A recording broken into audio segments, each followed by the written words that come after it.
get the notification. All right, welcome to the Trout in the Classroom teacher training. We're super excited to bring this back, and we are going to start out with some program introductions and then a presentation, and then we'll go over to Cal Department of Fish and Wildlife, and then the Lahontan Cutthroat Trout, and Nevada Department of Wildlife, sorry, the 2 state fish and wildlife regulations, and then the Lahontan Cutthroat Trout Recovery Project, and then some resources, and then we'll do a breakout and meet with your sponsor to get the permits all done and answer any questions. And then there is a final quiz that everyone will pass at 100% in order to participate in the program. And you will know all the answers for sure by the end.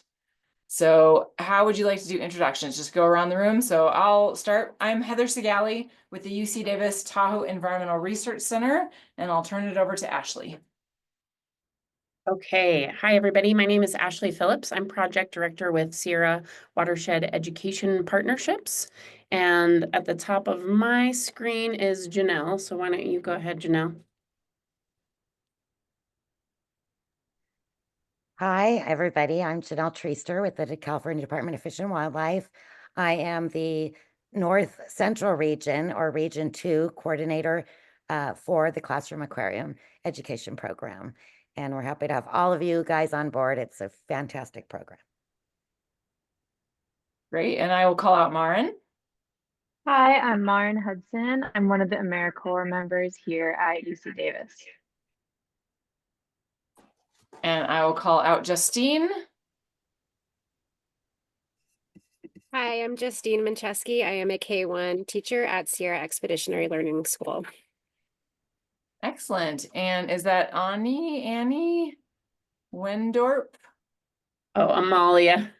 Amalia. Oh, okay. That wasn't interesting. I'm my looking at email. It's my email, my TTUSD email. I'm a Oh, kindergarten teacher at Kings Beach Elementary. So how do you say your last name? It's Neuendorp, but my first name is Amalia. Amalia Neuendorp. Okay, sorry Kids about don't that. say Neuendorp. It could have been You have Annie. to say that. Great. Ella. Hi, I'm Ella. I'm a Civic Spark Fellow at South Tahoe Public Utility District. Great. And Carrie? Hi, I'm Carrie Reed, and I'm a second grade teacher at Truckee Elementary. And Taya? Hi, I'm Taya. I'm also a Civic Spark Fellow at South Tahoe Public Utility. Great. And Michelle? Hi, I teach middle school at Clayton in Reno. Excellent. And Heidi? Hi, Truckee Elementary Science teacher. And Julia?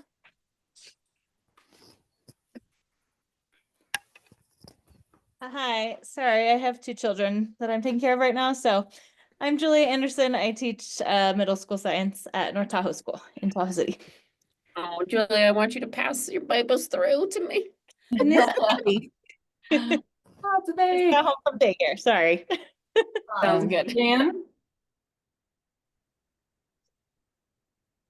Hi, I'm Jan Nimick, Angler and Aquatic Education for the Nevada Department of Wildlife. Great. And Carolyn? I have no camera. I'm Carolyn. I'm a volunteer, but we're going to have a Trout in the Classroom at the Kings Beach Elementary Boys and Girls Club. Oh, great. Hi, Carolyn. Great to see you. All right. I'm doing a roll call by taking a picture of all the people that are here so we can prove to anyone that asked that you were here. So let me just do that real quick. And all right, are we ready to go to the presentation? Ashley, or do you want to do a different introduction? I think that's good. I just want to, did everybody introduce themselves? Katie, did you have a chance? Oh, Katie. I couldn't find the link, but I'm Katie Ravey, and I am a 4 or 5 special ed teacher. And this is my first year doing it, but they had extra supplies, so I'm pretty excited. Awesome. Perfect. All right. So I am going to go ahead and do the slideshow here. Oops, I can't do it that way though. Share. Thanks everybody for being here. In the meantime, we're super excited. We're trying to, consolidate this into 2 hours. Typically, we've done an in-person 3-hour training. So this is our first time doing a 2-hour virtual training, and we'll see how it goes. But yeah, so we're gonna run through the Trout in the Classroom slide deck. Heather and I were having a laugh as we were editing this for this year and realizing that some of these students could be in college that are photographed here. So we have been facilitating the Trout in the Classroom program for a lot of years now. Heather, what's our number? Oh, wow. Great. 2006 for me. So how is that 19 years? Yep. So we've been doing this for a while. So yeah. All right. And I think we decided we want to go ahead and show this fun video. So I just need to make sure that the sound is being shared in stereo. Are you ready? 6 minutes. 6 minutes of video fun. Teaching kids about nature can be a challenge inside a classroom, but some creative programs are taking kids outside, sometimes to streams like this, lets them get their hands dirty. Marsha Walton takes us to Northern California, where the lesson is all about saving an endangered native trout.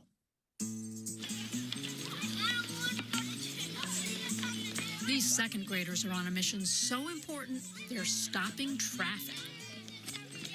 Okay, slowly, easy does it. Easy, you got lots of babies on board there, huh? Who's ready to let their fry go?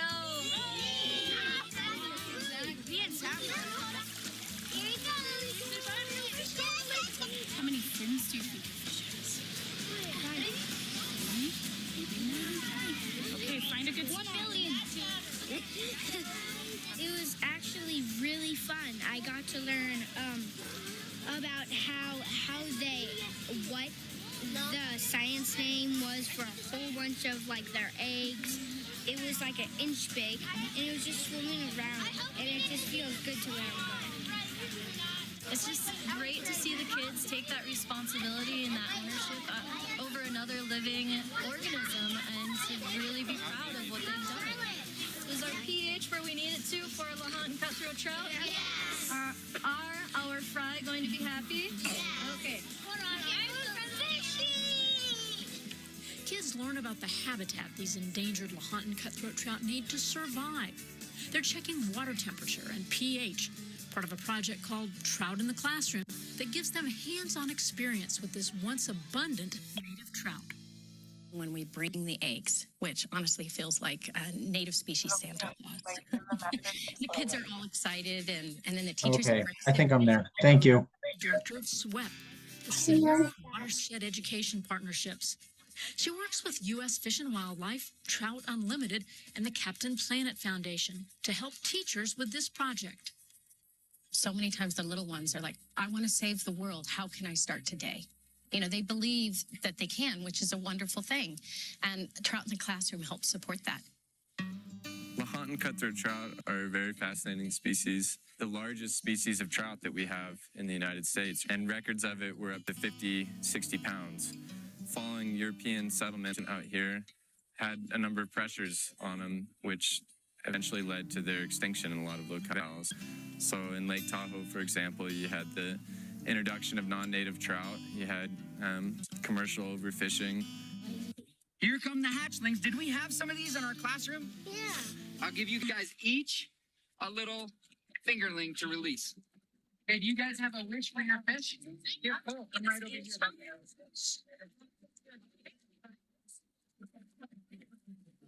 Okay, yours would have a safe journey. I'm excited.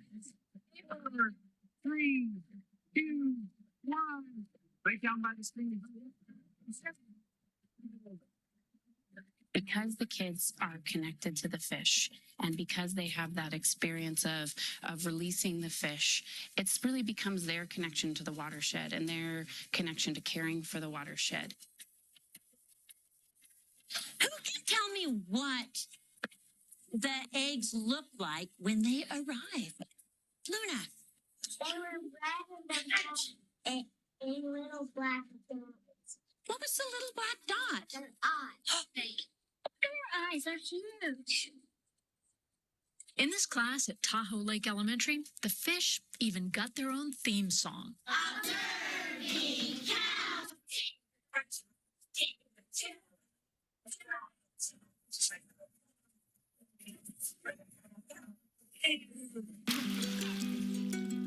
Does anyone know why we picked Lahontan Cutthroat trout as to any other trout? Cody. Because they're the native trout to this area. Very nice. Yes, they are. It was really interesting because we got to look at them from just little tiny eggs and watch them hatch, and then we got to look at them now and see how big they grew. Oh, there he is. He's right there. There he is. There's mine. I want to be a marine biologist. So do I. Me too. Okay, there he went. I love our program, getting the kids to actually get, their hands dirty and to get out into the field is wonderful. It's so much more powerful than actually just sitting and watching a video or playing, reading a book. All righty, you guys ready? Yeah! All right. Students from Truckee High School got a little scientist to mentor and a little fish to release. It's fun to see how much they know and then teaching them different stuff. We learned about the whole ecosystem and the rivers of Truckee.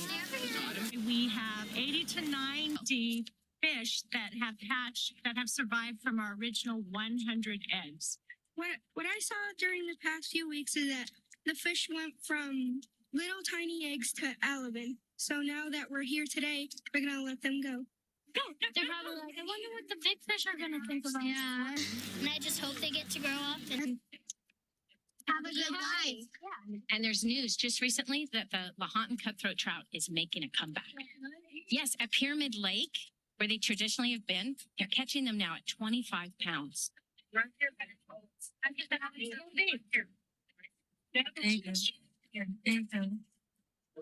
he goes. Whoa, he went fast. He went really fast. So we'll bring this out in the middle. We'll look at them. Everybody will get something to release, and then we'll just see how many we have. I'm able to expose kids to so many different kinds of sciences. I see a lot of students going into science. I see a lot of girls going into science. And America, we need that. We need more kids going into science.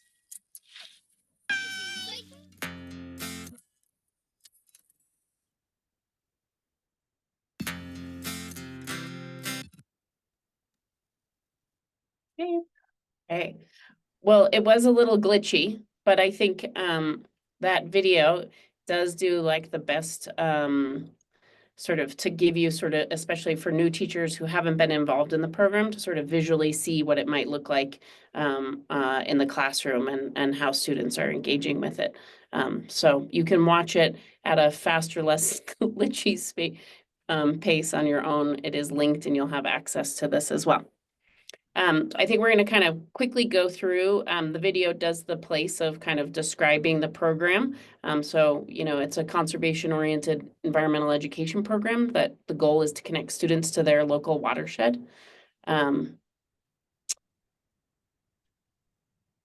then, it's in our local area, it's a spring program. So they get to monitor the Lahontan Cutthroat trout. We're going to raise them with our program from egg to fry and eventually release them into approved nearby streams. And then, kids get this great hands-on way of learning about our only native trout species, learning about life cycles really directly, and then making that connection to habitats, water quality, and our overall conservation of our watershed. Heather, do you want to share this part? Sure, just that the programs have been in place for more than 25 years, and it requires a collaboration between the teachers, the volunteers, the government agencies, the local organizations to make it happen. And it's designed specifically for teachers who wanted to include and incorporate more environmental education programming into their curriculum. It is a great program. It's always been really fun with all the classes that we've worked with. So we do highly recommend this program. It's a little bit of work, but it's worth it. And so I'll turn it back to Ashley. Ashley, we'll go back and forth. Perfect. So again, we've talked about what a great way it is of connecting students to their local watershed. Great opportunity for them to be thinking about, water quality and overall watershed health, and thinking about conservation and connection to the community as well. And the photo that is kind of our favorite photo that you see there is Trent Kirshner, who is a high school river ecology teacher, and he would buddy up with a Glenshire Elementary kindergarten teacher, and they would do Trout in the Classroom buddies, which was the sweetest thing. So he hosted a tank in his classroom, and the younger students would come on a field trip and learn about the fish in the classroom. And then they came a couple times throughout the spring to get to watch the fish grow, and then they worked together for the release day, which was pretty magical. So the organizations that are sponsoring you, so SWEP, so Ashley, Sierra Watershed Education Partnerships, supports all of the California teachers at TTUSD. Then UC Davis TERC is supporting all the Nevada teachers in the North Tahoe region.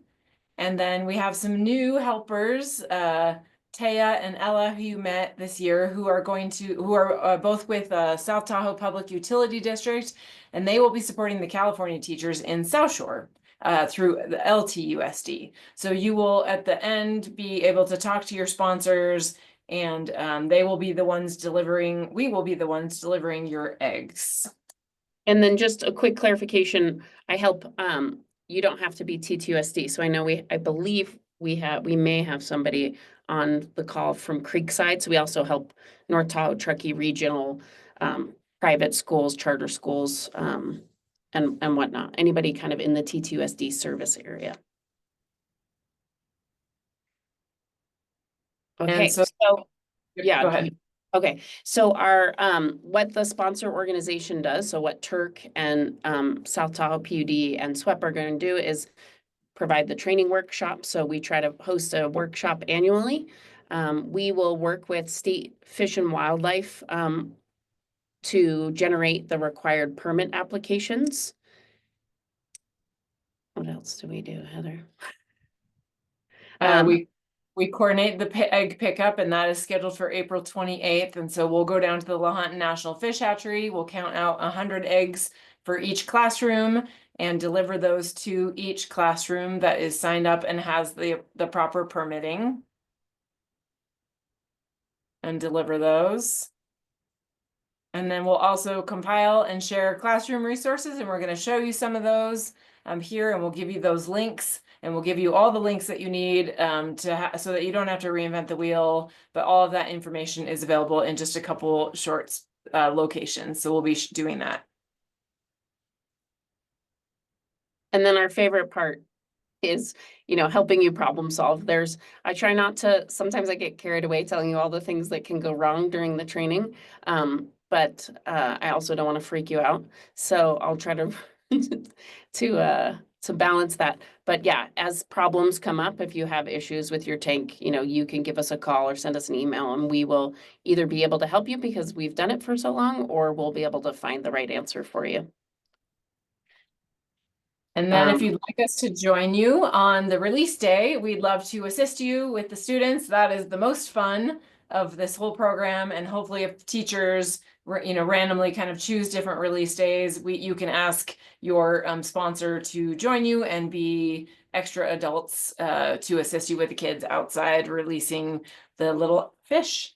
So we hope we can we hope we can support you to make it pretty easy and seamless and reasonable to do this program.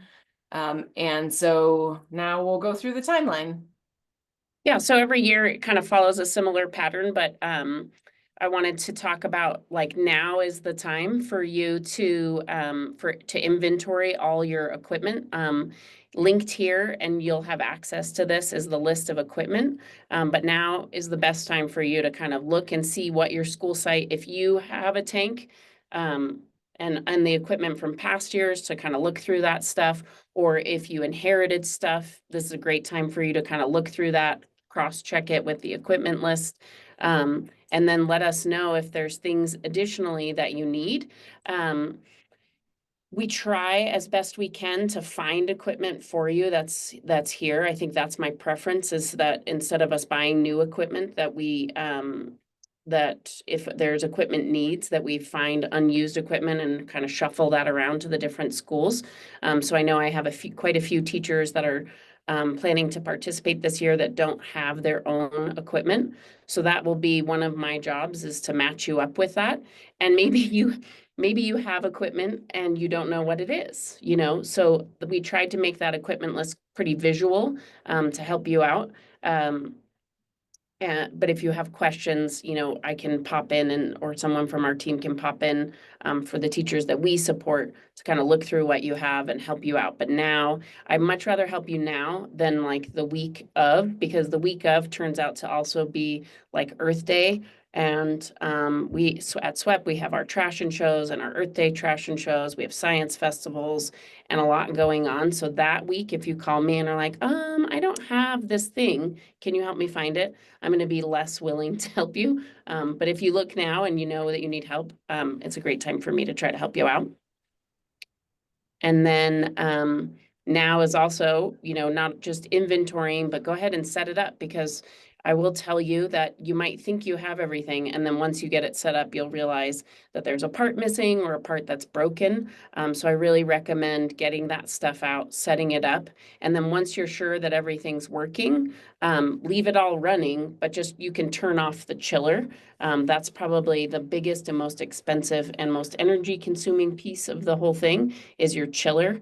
And so you don't want that running until until we're closer to the fish delivery day. So I would say make sure set it all up, make sure everything's working, and then you can turn off the chiller until 1 to 3 days before the egg delivery.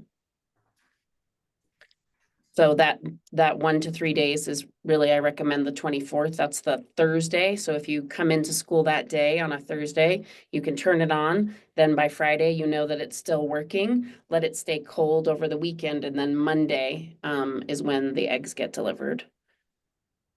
So that's the egg delivery day. And we'll talk a little bit more about that.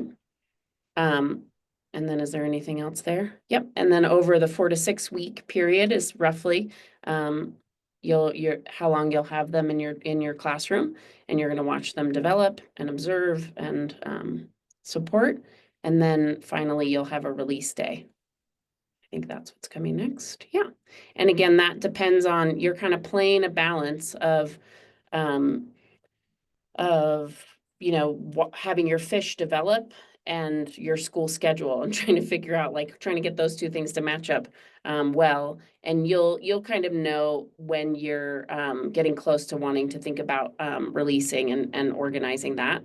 And then linked to the left, we don't have to get into this now, but that is the timeline that you probably also saw when you registered, but it just kind of reiterates with some more specifics. It's another document for you. But I would put your,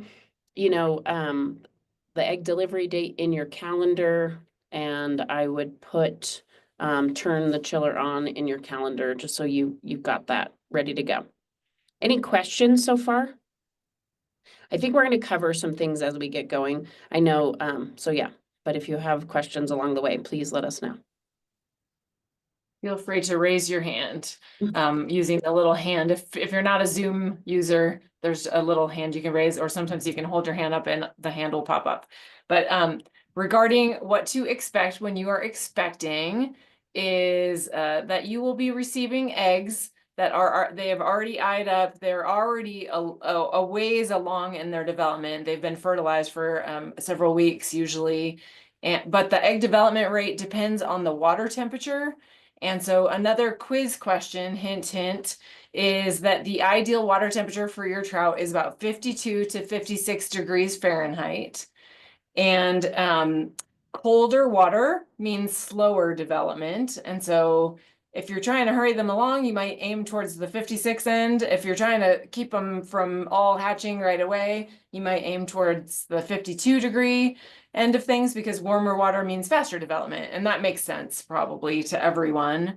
And so you will be receiving the eggs in egg stage. This is what they look like. You can see the eye is that black dot, and you'll get 100 of these eggs, and they will hatch about 1 to 3 weeks after fertilization, depending on the temperature, which is also called thermal units. And we're going to get into that calculation. Ashley will get to do the fun calculation discussion of when they will hatch. And so there's a worksheet and a cheat sheet. Should I go there now, or should we come back to it?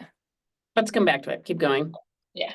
Okay. So some tips. You want to keep your tank covered to protect the eggs from ultraviolet light coming in from the sun. If your tank is not near a window, the chance of the UV light being very damaging it's not like you have to like be super quick and shut it. It's just that it's safer if you kind of put like a blanket, or you can make felt. We've attached felt with we've put, just little pieces of Velcro onto the tank so that the felt can just come up and down and you can lift it. That's really easy. People have made cardboard and you can decorate that, and you could just use a box, cover the whole thing. But basically you're just trying to make something that protects the tank and the eggs from the ultraviolet light. Especially, like I said, if it's near a window. And you can get creative on this. There's no exactly right thing, and there's no need to panic either. So you will want to watch for any white or fuzzy eggs. If you see a white egg, that means it has died, and it will turn fuzzy pretty quickly. It will grow a fungus, and you need to get it out of there, because that fungus can then go to the eggs the eggs that are near it or touching it. And so we recommend using a turkey baster. That's the easiest thing. If you have a turkey baster, grab it from home, bring it to the tank, and you can puff them and move the eggs around. They're not like super, super delicate. Obviously you don't want to squish them or anything, but you can puff them so that you can get the white ones separated from the rest and just get those fuzzy eggs out. And then this is my favorite part, I think. They are called sac fry, or sometimes also called elevens. And this is when this happens about 1 to 2 weeks in. Although lately from the hatchery, we've been getting them and they've been hatching right away. But they will have their yolk sac, which is that orange egg, attached to their bellies. And that is the food that tiny sac fry is using for nourishment. And it uses that until it's mature enough to feed itself. And they will be down in the gravel. And so depending on the color of your gravel, they may be very hard to see. They are little wiggling things, so you look for movement, and you can use your turkey baster to make a little puff of air to like move them around, or if you lift it up and the light comes in, that'll wake them up and they'll be more visible. But anyway, you should be able to see those, but they will stay down in the gravel. You will not have any fish swimming up right away. And they will remain in the gravel until their yolk sac is entirely absorbed. And we call that being buttoned up, and then they swim up into the water. And so now they're in the water, and we call those the fry stage. And so once they're buttoned up, they work their way from gravel to the top of the tank. And the free swimming fish will maybe begin to feed. This is a question that is on the quiz as well. The hatchery recommends that you wait until most or all of the fish have actually buttoned up and are swimming before you start feeding them. But of course, some people, depending on the size of your tank, if the larger tanks, you can maybe feed a teeny bit. What I have heard, and any fish biologists on the call are welcome to join in, but I've heard that from a fisheries biologist that the fish can eat something about the size of their eyeball, and you'll receive this finely powdered fish chow, and you will be adding just the tiniest little bit. You have about 100 fish, and maybe you removed 5 fuzzy eggs, so you have 95 fish in there, and the size of them is pretty small. So if you have 95 little particles, you're maybe giving enough food for everyone. So feeding tips: do not overfeed. It will change the water chemistry in the tank. And that is when things can go bad. If there's overfeeding, that food that doesn't get eaten, that goes to the bottom, can rot. So it's better maybe to consider underfeeding or you know, trying to get the right amount of food, but definitely not overfeeding. And of course, at this stage, at any point in this stage, you can release them. They're ready for release, but you can also hang on to them for longer. But the longer that you hang on to them, the more chance you have of there being a problem with the water chemistry. You could do water changes, but you will want to test the water chemistry. You're mostly looking for nitrites, nitrates, and ammonium. And there is a little sensor that you can get that is called a ammonia. Anyway, it's in the equipment list. We just added a picture of it and I've already forgotten what it's called. So that is the stages that they will go through. And then Ashley. Yeah. Yeah, I would say that in that process, you know, like the egg stage, super fun for the kids to see the eggs hatch. Then when they're sack fry and they're in the bottom of the tank, that can be a little less exciting, a little more nerve-wracking because you don't see them as much. But the day that you show up and the fish are swimming in the tank is a very, very exciting stage, and the kids really love that. And the only other like feeding tip is, and I know that we had some of our Fish and Wildlife people have joined the call, but is what we've been told is just like taking a wetted fingertip, like, and just that much food and kind of watching to see if the fish are eating it before adding any more.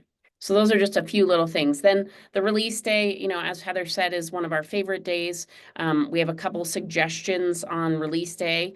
One, this is not a suggestion, this is mandatory. And we're going to talk about this a little bit more in the permitting, is that your fish can only be released into streams and waterways that have been approved by government agencies. So for the teachers that I work with, we'll be working with California Fish and Wildlife, and they'll explain a little bit more, but there's regulations about where these fish are released. The other thing that we'll talk a little bit more about is just how important it is that, you know, you're going to apply for a permit, and that permit has to stay with your fish at all times. So I carry a permit when I'm moving the eggs from the hatchery to the school sites.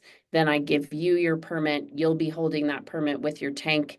And then that also has to go with you on the release day. And you'll fill out the like what you released and then send it back to Fish and Wildlife. And again, they'll go over those specifics, but I wanted to reiterate that. Success, obviously in the springtime, we have high runoff. So depending on where you're releasing, you certainly want to go and sort of scope out your release site before you bring students there. That will be helpful. Other tips are, and you saw this in the video, is transporting the fry in a large bucket. So I usually will, you know, have, I'll put the fish from the tank into the bucket with their water. And then when I get to the stream, I'll set it in the stream in the shade so the temperature can equalize. Bringing small cups like you saw in the video, little Dixie cups or little cups for the students to release fish individually are some success, you know, ways to be successful on release day. It's really cute when they put them in the water. Great. So now we're going to get into some of the classroom resources that we have. And we have a bunch of things for you. And so I'm just going to take us there. So if you go, I'm going to help you find it. So if you go to tahoe.ucdavis.edu or you just search UC Davis Tahoe, you will come to this website. And if you also search Trout in the Classroom, you will end up on this page. And so you will have the links to how to maintain and set up your tank, the equipment list, and we just updated all these, today's training agenda, the program timeline, the when will they hatch answer sheet, this PowerPoint presentation that we're doing right now, or I guess it's really a Google presentation. Then we also have the species of Lake Tahoe's aquatic food web, and that is a poster that you can share. And we have the historic food web, the current food web, the invasive species timeline, the tank setup video, and then a junior limnologist booklet, and then a link to the Trout in the Classroom Facebook page. So I just want to show you one of those posters. And so you can use this as a tool for discussion. Obviously, I need to zoom in so you can actually see it. And I didn't do that in advance, but anyway, you can see all the different species of Tahoe's food web and how they are connected. And so at any rate, this is what we can put that in the chat. It's got it going in the chat. And so at any rate, you'll have access to all these things. And then the Trout in the Classroom Facebook page will take you here, and feel free to go ahead and add photos, comments, curriculum ideas, everything you would like to add. Go ahead and get that going. We'll add videos so everyone can be adding content to this, and we appreciate that. And so let's do that together, and then we'll turn it over to Ashley. Yeah, so here's our SWEP page. I won't show you how to navigate to this, but there's that video that we showed you is up at the top.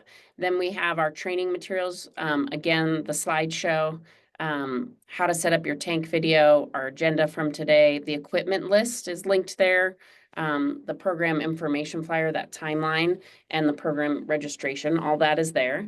Then we have our curriculum resources, and so right now, I think there are 5 ideas that are linked there. I'm going to highlight the SWEP snippets, but before I go there, I would say there's 2 SWEP snippets. Then the next one down, the healthy stream habitat. That's a great sort of getting the kids pumped to like in the next month or so before the eggs arrive. It's like creating that background. That you either could put behind your tank. So you're starting to think about like, well, what do fish need? What does their habitat look like? And creating that backdrop for your tank that you can see there. That's a fun one. I've also seen teachers set up a bulletin board that like starts with a blank habitat, and then on the day that the eggs arrive, then there's like a paper representation of the eggs to show that, and then as they develop they add more to the bulletin board to kind of show that life cycle happening outside of their classroom. So that's a really fun one. That visual of the Lahontan Cutthroat trout life cycle is linked there. And then the When Will We Hatch worksheet that we were talking about, if you wanted to do a math equation with your students, we will bring you a blank copy and the cheat sheet to kind of give you all of the information. But essentially what you find out is that on the day that we deliver them, they're really close to their usually the math works out to be that they're going to hatch within 1 to 3 days, and sometimes they're hatching in the car on the way to delivering them to you, which is always really fun. But I did want to show the SWEP snippets. So if you want to click on that for me, Heather, that would be great. So during COVID, when we were teaching outdoor and environmental education virtually, which was so fun, we did create a lot of snippets. And this was one related to our fish, our fish program, our fisheries program. And so this is a great resource to explore.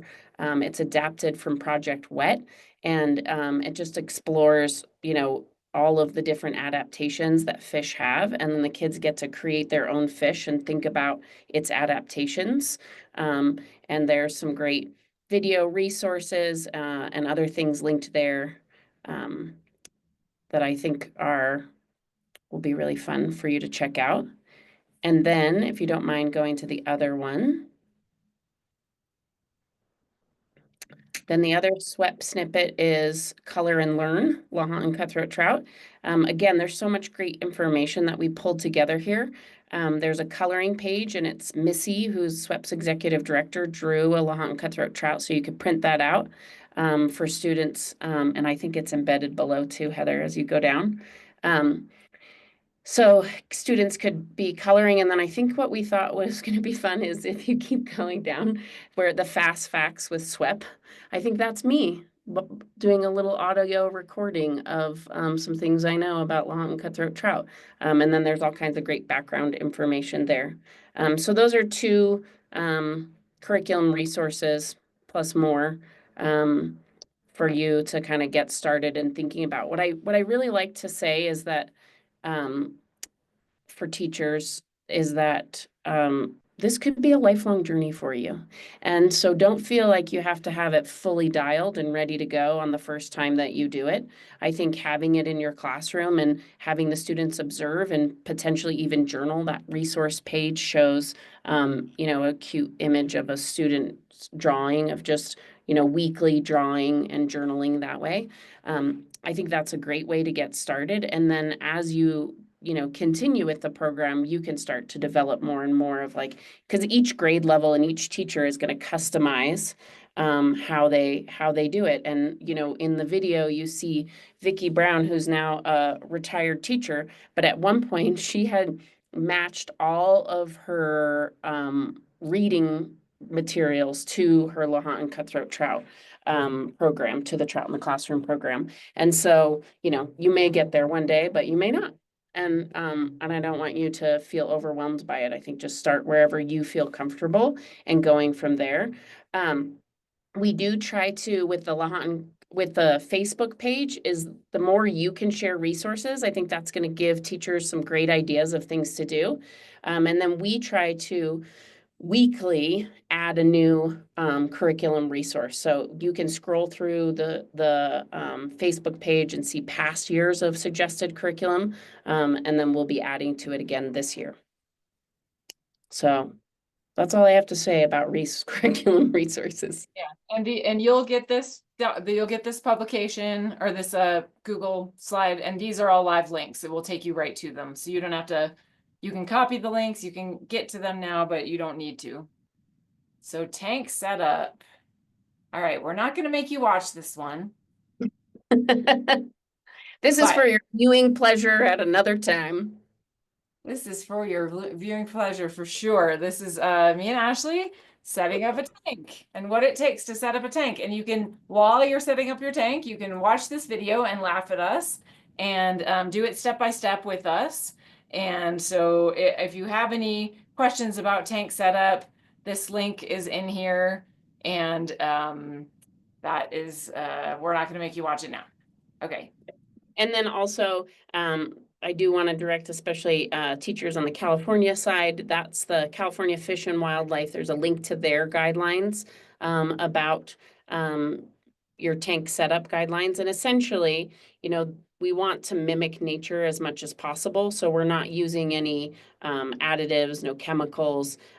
We would like for the tank to just be utilized for this program. So the idea is that you set it up now, you're going to have trout in it throughout the spring, and then at the end of the year that you empty it, clean it, set it in storage, and that it's just in use for the Trout in the Classroom program, just for health and safety standards.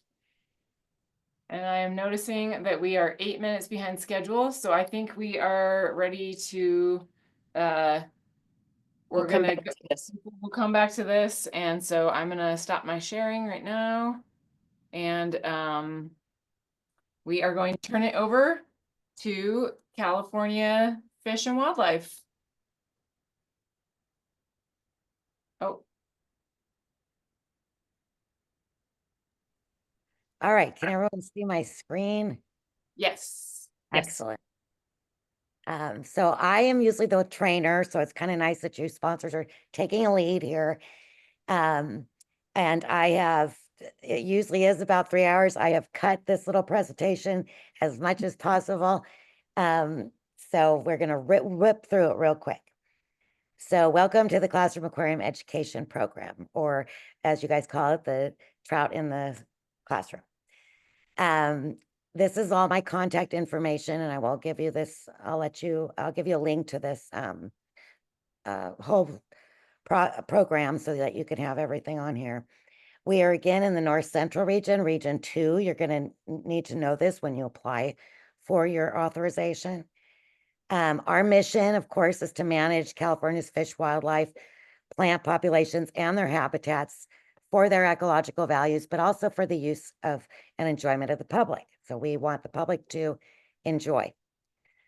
The Classroom Aquarium program allows teachers and students to raise all sorts of fish, Chinook, steelhead, rainbow, Lahontan, in their classroom. We administer the program here at the California Department of Fish and Wildlife, and it's offered statewide. So every region in the state has sponsors just like these you find people.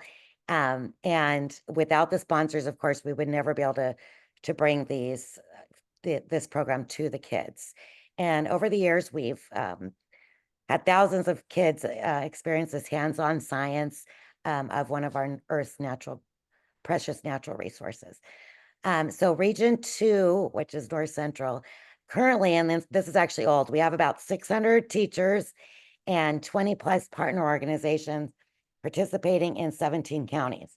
So I am responsible for all those people applying, if they need extensions, making sure all the release sites are okay.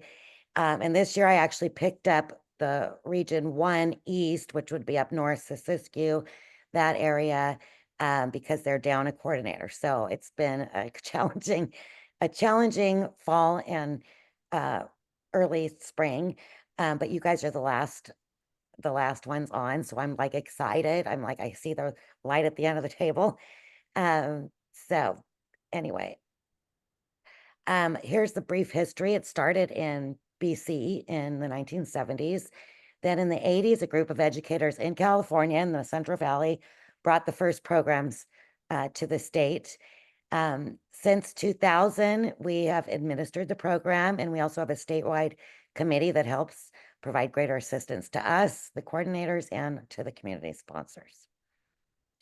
Our goals, as you mentioned, to teach kids of all ages the immense values of aquatic environments. Most people just drive right by a river or, have been to the lake a million times, but maybe don't really realize what's under it. So aquatic environments are just a huge, important part of the ecosystems. And so that's one of my favorite things as well. We also want you to demonstrate the balance that must be achieved to maintain and preserve our fisheries and aquatic resources. We want to give teachers and students ownership of the resource, which is huge. So when those kids, I'll tell you, the kids are going to be able to tell every fish apart. They will name them. Each one will take a little cup and say, oh, here's Joey, and they're going to release it into the river or stream. And they're never going to pass by that river or stream again without thinking of Joey. So it gives them ownership of the resource. And also we want you to teach about how individual actions can have an impact on our natural resources, both positive and negative. You ran through a bunch of these, but what to expect as a teacher. The fish will be spawned at a local hatchery. In your case, it's a conservation hatchery in Nevada. You must get it, your sponsors must get an importation permit just to bring them over to the California side, even though they're native there, but crossing state lines. The eggs are collected, fertilized, placed in hatching jars, no disturbance at all. The first couple weeks, we want them to fertilize, get in there. Any eggs that are exhibiting dead symptoms are picked out of that because they will spread fungus very quickly to the others. When they develop an eyed eggs, we know that they're alive, they're hardy, they're ready for your classrooms. At that time, you're going to ready your tanks. Your sponsors will go to the hatchery, pick up your eggs. In most of our cases, we have 35 eggs per classroom, but I did write down you have 100, so that's something that's going to go on the permit. The eggs are wrapped in cheesecloth. They're not underwater. They will deliver them to your classroom along with your authorization.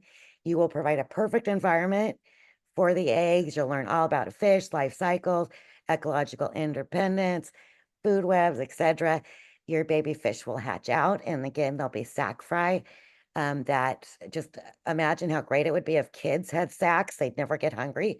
It's like having a backpack with all your favorite food in there and a straw, and whenever you're thinking about hunger, it just feeds you. And of course, this protects them when they're little from all the other bigger fish, because it is a fish eat fish world out there. So this keeps them under the gravel. They don't have their parents like other wildlife to teach them what to do. So they have to figure it out all by themselves. So the sack fry stage is a huge, important adaptation that keeps them safe. Once the fish are buttoned up, we call them fry, And that is when you want to release them into the river. You want to make sure they're all buttoned up before you release them. And also, if you're feeding them, make sure they're all buttoned up before you feed them. If you feed a fish that's not fully buttoned up, it can block them up and they won't make it. So it's better to let them starve a little bit and make sure all of them are buttoned up than to just try to feed a couple that may be up on top. Then you're going to release your fish into their origin rivers or the river that is actually designated. So what's your fish connection? Here's all the fish we do in our region. We do the steelhead, the rainbow, the Pacific salmon. We only have the Chinook left. That's the biggest one. And then the Lahontan trout, which is a cutthroat trout, which is just super cool. Here's just a couple fun facts about it. And I know you're going to go into the recovery next. But it's an inland trout species native to the Great Basin. So northeastern California, northern Nevada, and even it's native even to southeastern Oregon, although I do not believe there's any more up there. It's an ancient species of fish dating back to at least 10 million years, the fossil record shows. It's the largest species of inland trout native to North America, which is so cool. Early settlers, miners reported fish up to 60 pounds. Could you even imagine? That is just huge. That's bigger. That would be bigger than like a returning Chinook salmon. The current world record set in 1925 is 41. So the average weight, though, is only about 5 to 10 pounds. So these other ones, say in Pyramid Lake, they're just growing. They're hiding from fishermen, and they're getting to huge weight. So their color varies based on their habitat. They spawn in the river and streams, then migrate to and from lake. They were once known to migrate from Tahoe all the way to the Pyramid Lake in Nevada. They are the state fish of Nevada, which is cool. They're endangered species, as you all know. They remain federally protected, but currently in recovery, which we love. We love recovery. So now let's get quickly to the permit. This won't take too long. So why do you even need a permit? Because it's the law. That's right. So just like a penal code for criminals, we have a fish and game code, and every state has their own. And these are the actual codes that are pertinent to your authorization. So it's unlawful to, I won't read them all, but I'm just going to paraphrase them a little bit.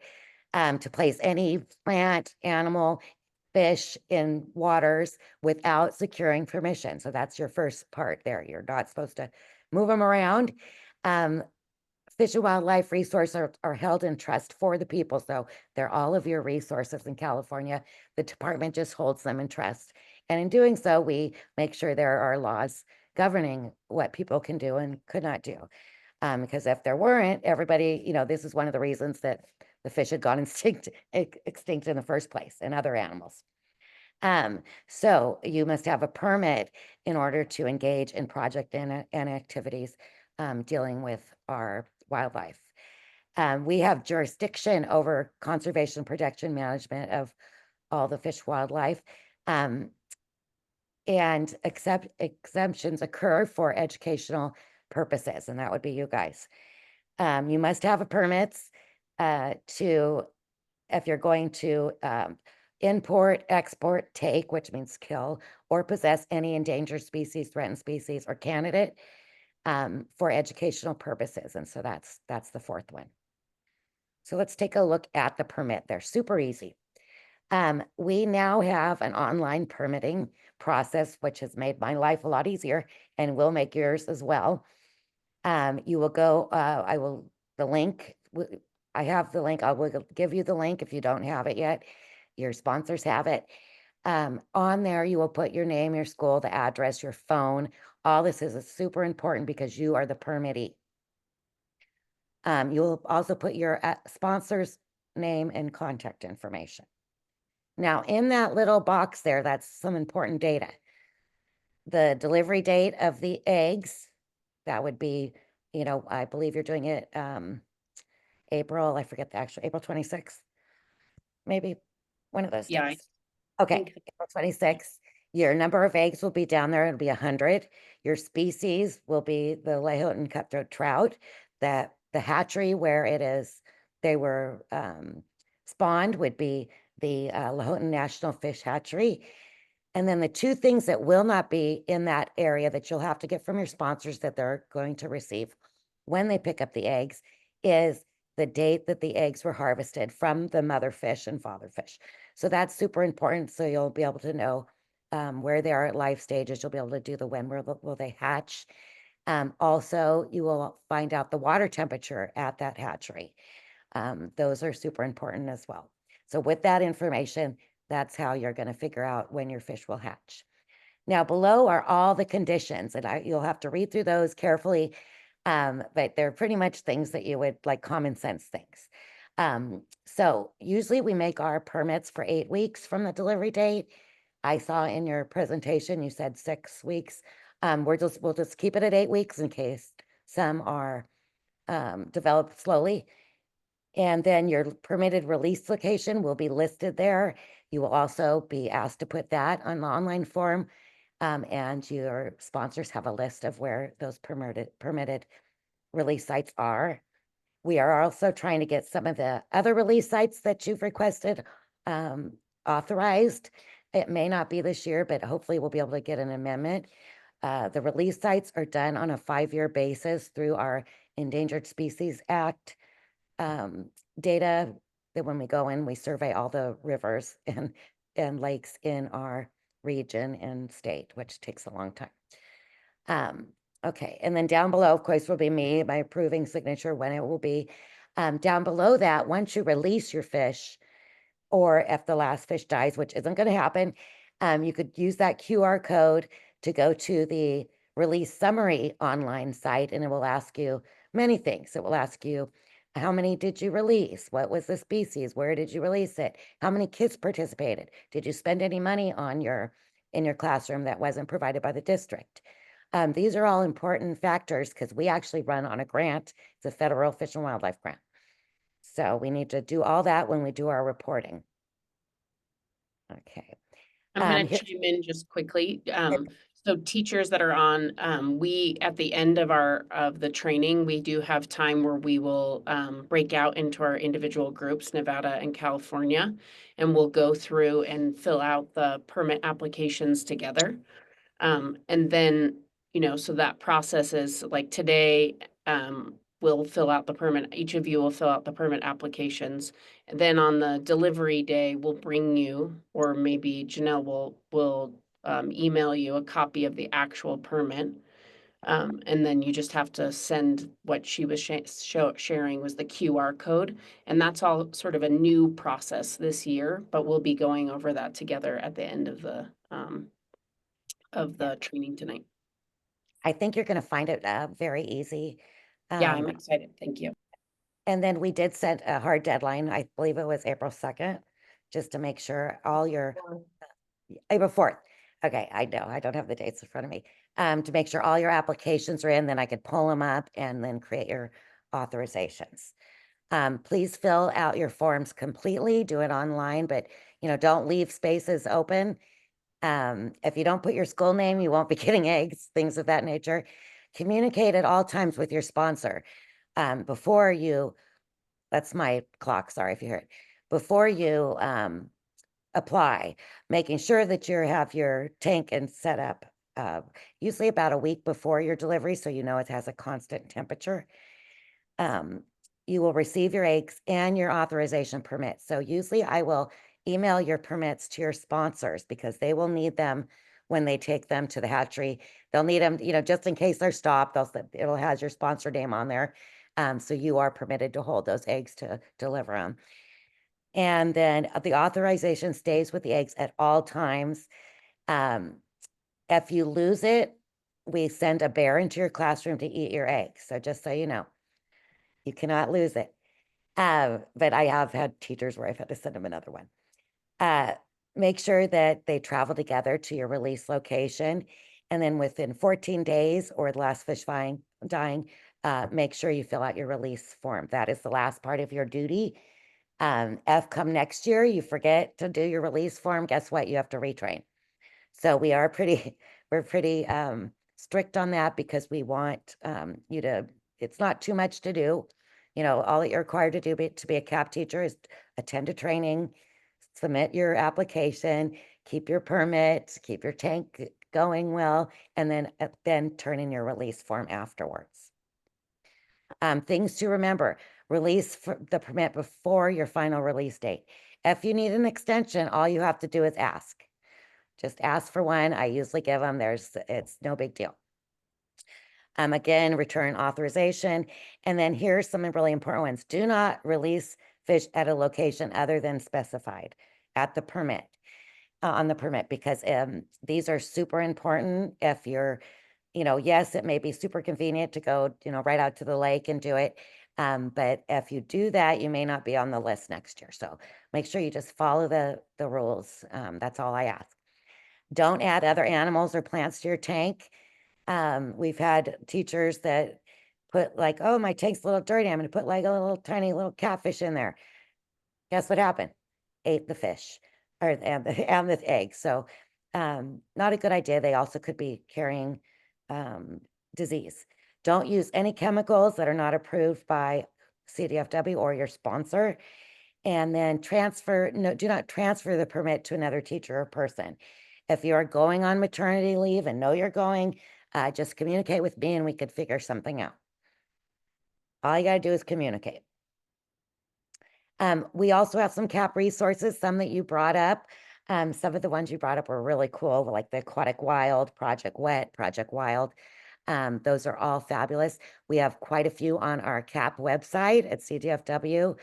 I'm not going to pull any of them up, but I am going to put in the chat the wakelet that we've created over time that has more information than you know what to do with, including it'll have this presentation. And so that's a great link to find fun activities, including curriculum for each grade level, for different kinds of fish. You name it, we've got it. All right, any questions?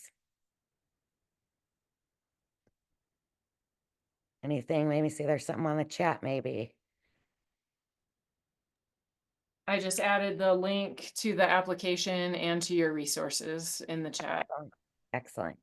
All right, well, that's it. If you don't have any questions, and remember, if you have any questions along the whole process, feel free to email me. But thank you for participating in our program. We love teachers. Perfect. And we are running about 10 minutes behind schedule. So thanks to everyone for being patient. So Jan, you are up next regarding Nevada. And I think we only have one Nevada person on here, so we can make it pretty quick. So Jan, are you available?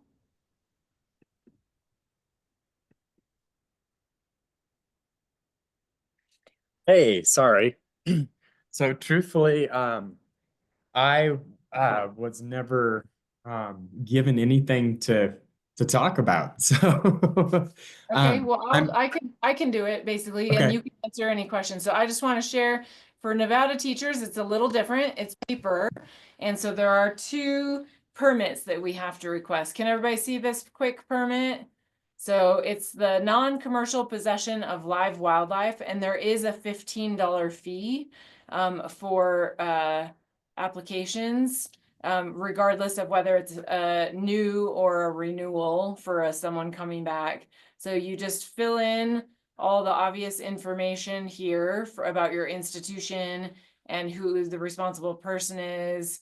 And then we have a version where we've added in Lahontan Cutthroat Trout. I'm not even going to try to say that. Jan, you can say that name. Latin, and you'll get 100 of those, and they're coming from the U.S. Fish and Wildlife Service Lahontan Hatchery, which is located in Gardnerville, and there's the phone number. That's the first permit. And then you'll submit it to depending on your county. So Washoe County is going to submit it to the Reno office. Then the next permit is this application permit for the release of live wildlife. And similarly, you fill out this top applicant information. The purpose is Trout in the Classroom project. The name is the Lahontan Cutthroat Trout, and there's the Latin name. And you will describe your proposed date for release and the rest of the information. Where'd you get it? That same hatchery, and you will sign that one and date it, and you will send that same thing into Reno. And I think that's the 2 permits. So I think it looks like there's only one person. We will email you these completed or, partially filled out applications for you to just save you the headache of trying to figure out those parts. Do any of our Nevada people, there's also an online way to get them, and Marin just popped that in the chat. So are there any Nevada questions? Okay, Trayson, I think you are our Nevada person. No, I'm one as well. Okay. And Michelle Hobdas. And then when should we expect your email? So did you fill out the form, Michelle? The online registration form? Okay. So Marin will send them out right this second. She's sending them to you. Yeah. All right. So now we are turning it over to our U.S. Fish and Wildlife Service team to talk about the trout recovery, the Lahontan Cutthroat Trout Recovery Project. So Amanda, is that you? Yes. Can you hear me? Yes. Great. Okay. Sorry for joining late. And we do it. Roy's on too. I saw him. So you weren't here in the beginning. We did introduce ourselves. So why don't you introduce yourself to start, and then.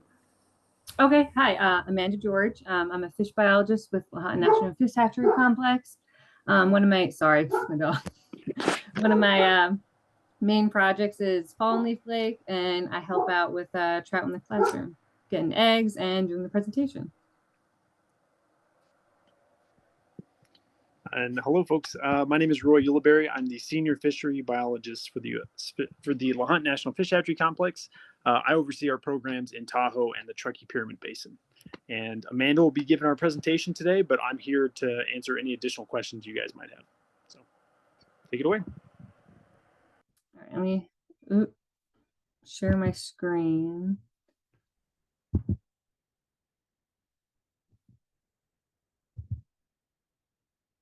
Can you see it? Yes. Whew. I'm not used to Zoom. Okay, so I'm kind of probably going to repeat a little bit of what CDFW did say, but the more you hear things, the easier it is to remember. Okay, so to start, I'm going to take it back millions of years. So to the ancient Lake Lahontan, where Lake Lahontan Cutthroat trout evolved. So this lake was huge. It covered, most of northwestern Nevada, and then part of northeastern California and southwestern Oregon.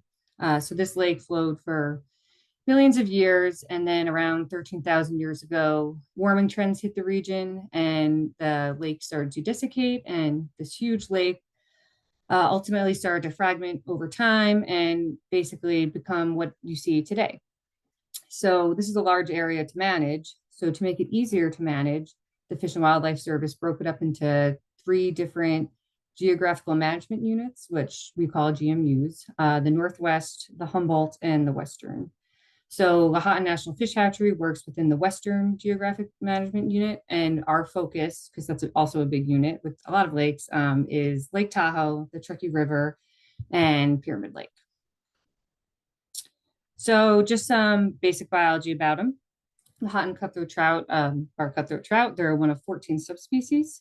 They're the only native trout to the Tahoe Truckee Basin. They have 2 life history strategies. That is fluvial, where they spend their lives in streams, and then lacustrine, which are lake dwellers. They live in lakes and they migrate to streams or tributaries to spawn. They were a top predator, highly piscivorous, which means they eat a lot of fish. And super cool, unique about them, they adapted traits to, different diverse areas. How I mentioned earlier, those isolated areas that over time from ancient Lake Lahontan, we have LCT that adapt to high desert lakes like Pyramid Lake that are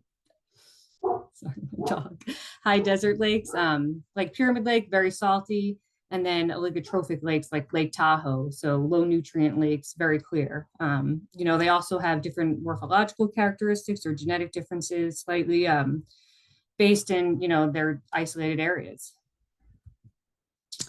So now the sad part of the story. For Tahoe, Truckee, and Pyramid LCT, Around the mid 1800s, settlers started to move into the region. They started to change the landscape. Overfishing was huge. They would take LCT and move them around the state of Nevada. Loss of habitat, dams, Derby Dam really altered the landscape. And the introduction of non-native trout. We have brook trout, brown trout, lake trout, rainbow trout all over the area. Outcompeted and hybridized rainbow trout specifically with LCT. And ultimately they were extirpated from their native range by the 1930s. So the recovery significance, we're working really hard to recover these trout. Why? Well, for one, again, they're super unique. They're the only native trout to this area, to this basin, and they're a legacy resource. They're an ancient trout that have been around, for hundreds of years. They're very historically and culturally tied to tribes, the Washoe tribe of Nevada and California, as well as the Pyramid Lake Paiute tribe. Lake Tahoe and Lake Tahoe Basin has some of the most climate resilient habitat in all of LCT's range, which is something that's important with our climate change happening, and the potential for an outstanding recreational fishery. So I don't know if anyone has seen pictures of LCT caught in Pyramid Lake, but they are big. Pyramid Lake is a world-class fishery. People come from all over to fish Pyramid Lake. I just got a call the other day. They sent me a picture for proof of a 26-pounder that they caught, the fish on the scale, as well as at Fallen Leaf Lake, the nearshore fishery that it brings. Fallen Leaf Lake, lake trout are in Fallen Leaf Lake. They're very deep. They're not easy to, fish from shore for.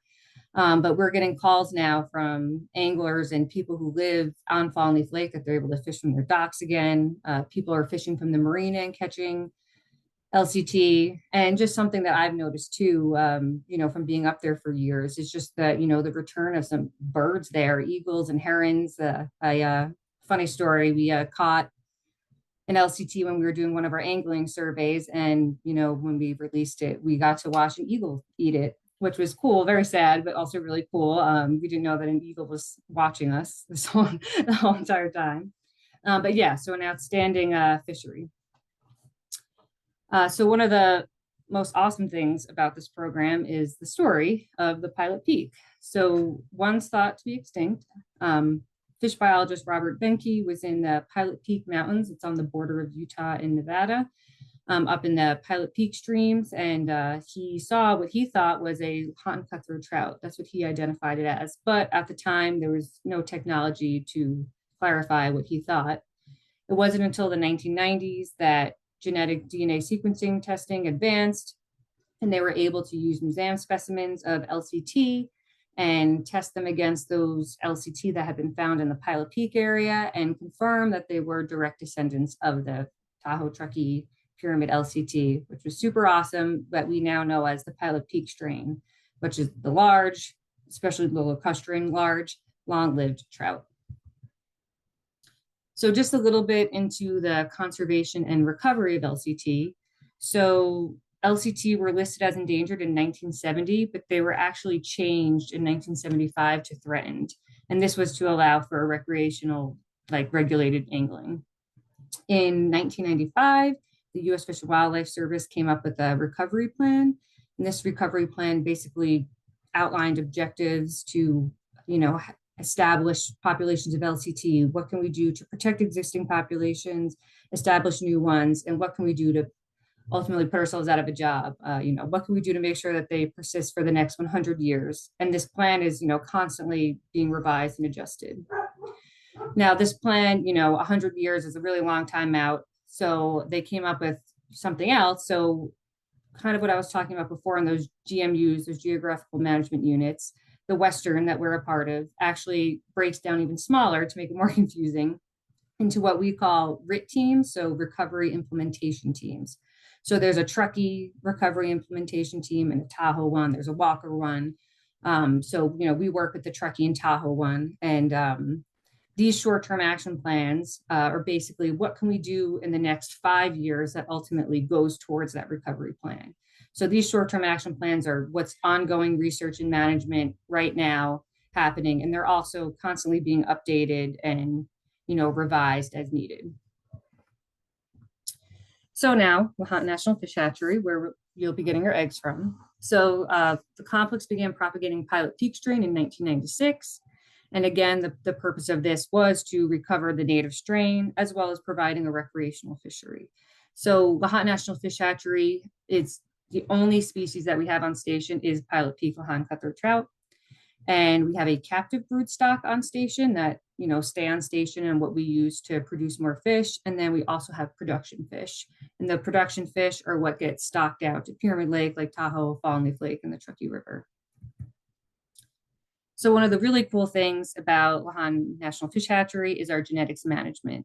So we have a developed captive brood stock and, genetic management techniques that we've been working on for over 15 years. And essentially what we do is we pit tag all broodstock on station. So that bottom photo that you see there is actually one of our broodstock being pit tagged. And that top photo, that yellow circle that you see scans the fish. So basically each of these fish get a unique tag in them, and there's a fin clip taken from them, and their genetics are sent to our Montana geneticists, and they analyze and create genetic profiles for each fish.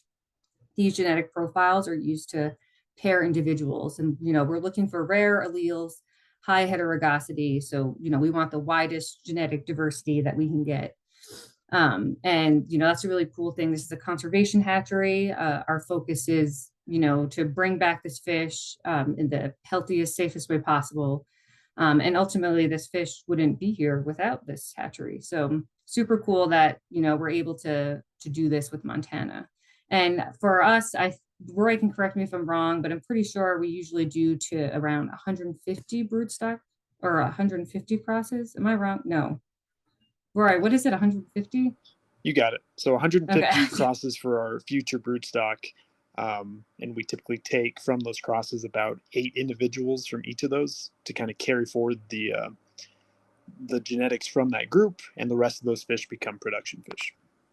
Yeah, there we go. So now we have all these production fish that I said we stock out into different lakes. So the next thing that we needed to do when we started stocking was identify our conservation challenges. So I listed out some of the challenges here. Some of them are, one of them is predation on stock LCT. A big one for us is lake trout in Lake Tahoe or Fallen Leaf Lake. Another is competition with the non-natives that are still here, and hybridization with rainbow trout. And then, of course, we deal with a lot of dams and barrier limitations. So we've identified these challenges, and now I'm going to go into each project or each area that we work briefly. So Fallen Leaf Lake, we actually started work up there in 2002. It's a high alpine mesotrophic lake. And at the time when we started working in it, we thought it was a microcosm for Lake Tahoe. And Fallen Leaf Lake is identified in our short-term action plan to work in. There is one tributary to Fallen Leaf Lake, Glen Alpine Creek, and then eventually you hit a natural barrier waterfall, Glen Alpine Falls. So when we started stocking in 2002 in Fallen Leaf Lake, we needed to answer a few questions, and come up with strategies for what we were going to do. For one, how do we help LCT survive when they first get stocked? And two, if they do survive the initial stocking, how do we help them with, spawning or manage and monitor them with spawning? So I have a bunch of pictures here. This is work that we do up at Fallen Leaf Lake, and some of these methods will also be used on Lake Tahoe in the future. The bottom right picture that you see, I can't see it because my screen is blocked by the cameras, but it's an electrofishing survey that we had done. That's a LCT that we had captured in Glen Alpine Creek. So some of the stocking things that we do for stocking to help is one, stocking a larger size of LCT to try to help, with predation rates. The other specifically for Fallen Leaf Lake is when we stock. So looking for some thermal segregation. Lake trout like to stay in cold water. They stay kind of deeper. So stocking them at a point where there can be that thermal separation. And then stocking at different locations. And then that top right picture is actually as gill netting. So we do remove a subset of lake trout every year, and that kind of removes a size class of lake trout to help LCT. The middle top photo you see is our weir. So weirs are used during spawning. They can help catch adult trout in the trap that you see in the box in that picture, as well as blocking a spawning run. We're hoping in the future to use those on Lake Tahoe tributaries. And then the top left photo is a fyke net. So that's used to capture juveniles. The lower left photo is a snorkel survey for reds. And then the middle photo was another electrofishing capture of an LCT. So now our work in Lake Tahoe. We started stocking Lake Tahoe in 2019. And we started doing a study to research, what they were doing when we stocked them in 2023. This is an update on what we just did in 2024. We stocked 100,000 catchable size LCT. 25% of those were FOI tagged. And again, just in case you don't know, that FOI tag was kind of what you see in that picture at bottom right. It has our phone number on it and a unique number on it that if you call and you tell us, where you caught it, we can actually tell you when it was stocked, what size it was. So it helps us and it's fun to get the information on the tags. But yeah, 25% of them were FOI tagged. And then we continued that study that I just mentioned, where we surgically implant 40 LCT with acoustic transmitters. And basically it's a tracking study. We can track where they go after they're stocked. And these transmitters also sense predation. Sorry. And then one thing, just for a quick thing about what happened with the study. So they were stocked at 2 different locations, El Dorado and Lake Forest. And at El Dorado, 5 of the 20 LCT were found alive at the end of the study. So they were stocked on August 1st. The study went till October 24th. So 5 were known to have survived by the end of the study. And at Lake Forest, there was 14 that survived towards the end of the study. And 4 of the LCT of the 40 actually went across the lake in less than 10 hours. So that was super cool to see from this most recent tracking study. So what's next? We're going to continue stocking LCT in Lake Tahoe, a subset of them FOI tagged. We're going to continue this tracking study with 40 more transmitters. This time we're going to stock somewhere else in the Upper Truckee and Trout Creek in multiple sites. And this is to see where they go and how they handle being stocked in tributaries and maybe if predation is less on them. And then continue working on our updating our short-term action plan. And the study itself is like a whole 30-minute presentation. So that was just a quick, synopsis of the results of it. And then just for a few of the other projects we work on, we have our Marble Bluff fish passage facility at the Marble Bluff Dam. This is operated to help spawning migration. Marble Bluff Dam is a 40-foot dam that fish can't get over. So the fish passage facility is basically like an elevator where we pass Lahontan Cutthroat trout. And that top photo is Kiwi. They're sucker fish that only live in Pyramid Lake. Strong ties to the Pyramid Lake tribe as well. The fish lock can move as many as 3,000 Kiwi every 15 minutes during the peak Kiwi spawning season.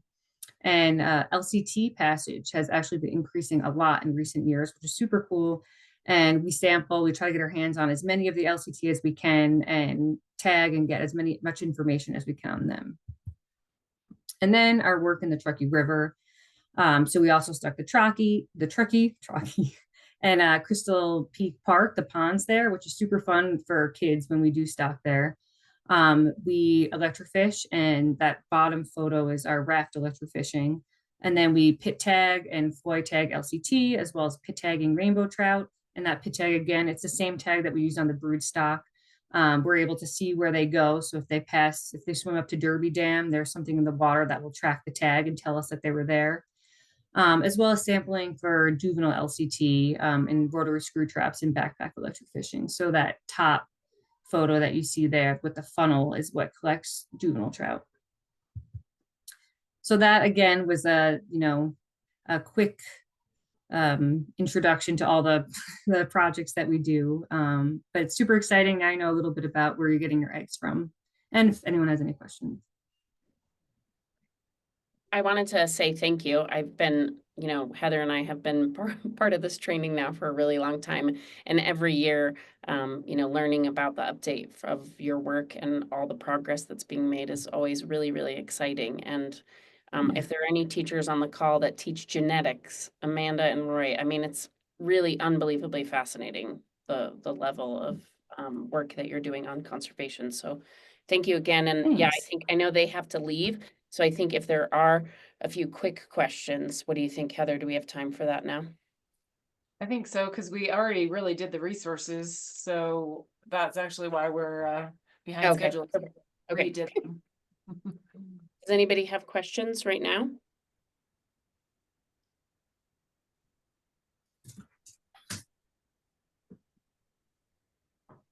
I guess I'll ask a question.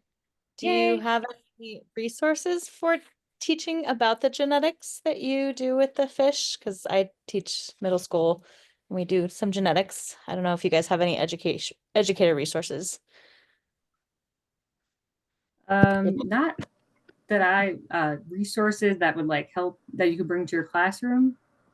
Yeah, that we could teach them about like the genetics studies that you're doing and how like to teach them what the genetics is of the trout and how you are breeding them and all that.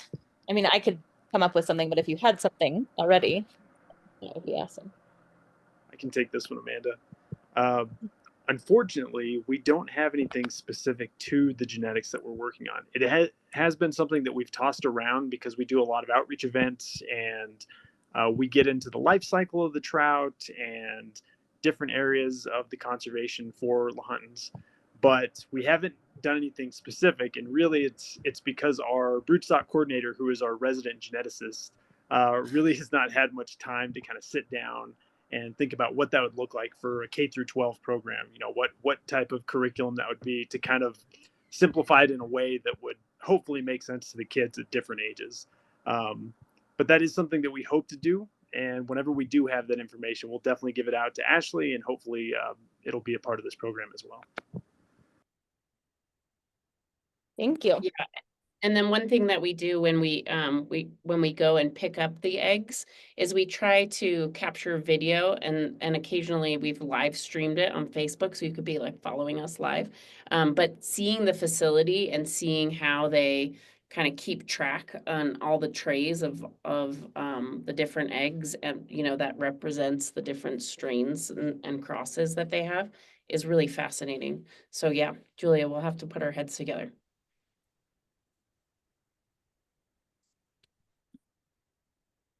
Thank you, Amanda and Roy. And now, because we've already done the classroom resources, we're back on track. Oops. So now is a chance for everyone to meet with their program sponsor. So we were gonna see if we could make it work to create a breakout room and let you choose the rooms. I think that that what's gonna happen is Nevada, we're gonna break out, and then California, we're just gonna leave separate, I think. The only problem is if that doesn't work, Ashley, you can text me.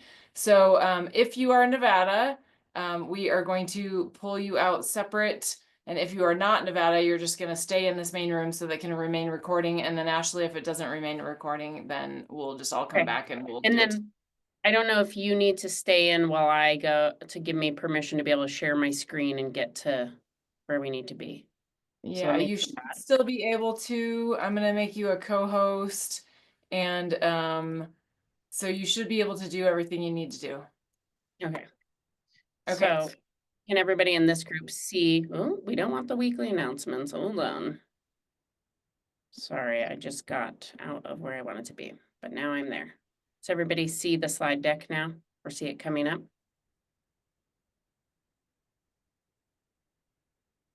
Yes. Okay. Perfect. So, yeah, we'll go right to here. So I'm just wondering if I need to get my Nevada people out, or if we'll just, We have one. We- So I think you have two. So Okay. So do you want me to wait for a moment while you go? Will I know that you're gone? hi, sorry, I'm just waiting for while the rest of the people get into the room. okay. So I think we're just waiting. Who else are we waiting for? I think we're waiting for somebody who starts with trends. Trayson. So Trayson, can you join the Nevada breakout room? So what I'd like to have happen, and I'll put the training, the link to this training quiz, in the chat. And then we can all, each of you can, complete it, as we go through it as a group. So let me navigate there so I can, I'm going to put the responder link into the chat, and then each of you can open up a window. Of course, it's taking a moment for it to load. Okay.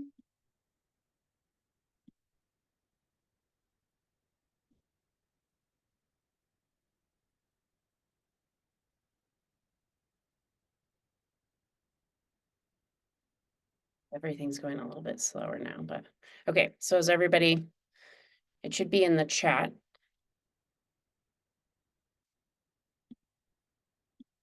And then I'm gonna go. Can you tell us which link this is in the chat? Is it at the very beginning?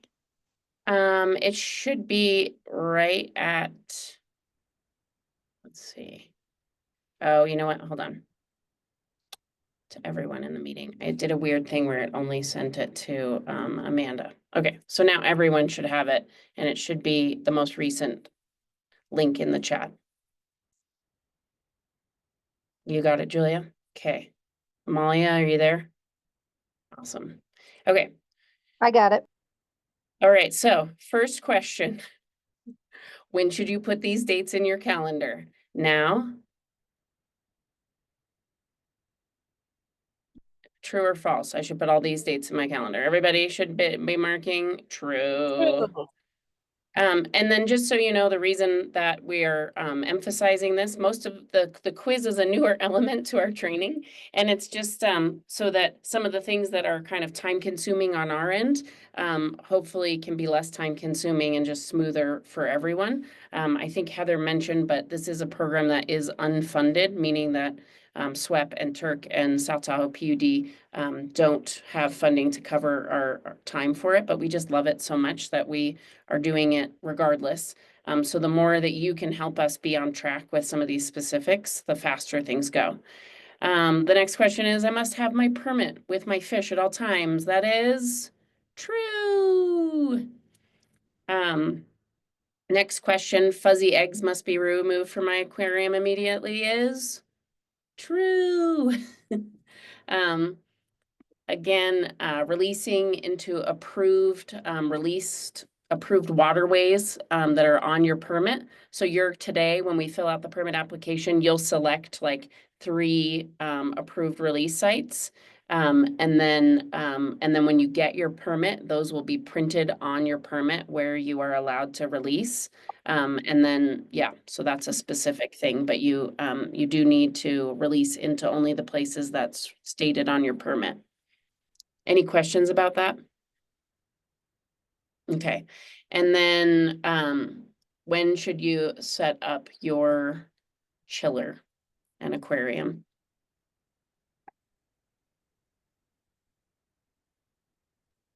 I think mine is on, my mic's on. Not the day before, because it needs more time, within the month before. Yes, gold star, Ashley. And then how many days before the eggs arrive should you turn on your chiller? Your eggs are coming on a Monday. 2 to 4. Yes, good job. And then tank temperature, the range that we want to be is